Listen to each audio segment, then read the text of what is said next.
السلام عليكم ورحمة الله وبركاته، كل عام وأنتم بخير.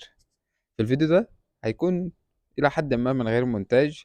بس برضه هنحاول نشارك حاجة كده مع بعضينا في العيد.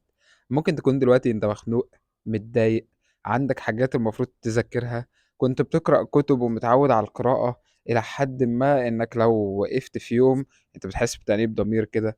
عايز أقول لك إن أنا دلوقتي عندي تأنيب ضمير إن أنا قاعد من الشغل. يعني تخيل، الموضوع بيوصل في حتة الكمالية دي لحتة مؤذية جدا. فعايز اقول لك وعايز اقول لنفسي ان احنا دلوقتي في العيد.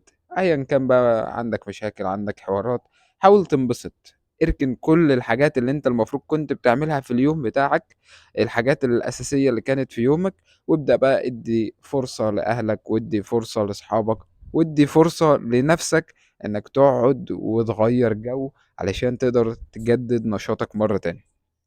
احنا سبحان الله يعني ما حدش بيعجبه حاله.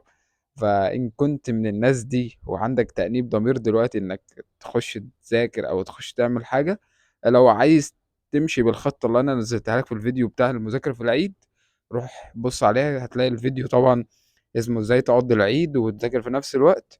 وده هتخليك تذاكر ساعة واحدة بس الصبح وساعة واحدة بس بالليل، وتكمل بقية اليوم بتاعك في نفس الرفاهية وفي نفس الحاجة اللي انت بتعملها.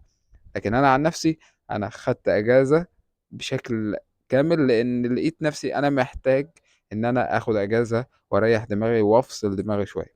كل سنة وانتم طيبين. السلام عليكم ورحمة الله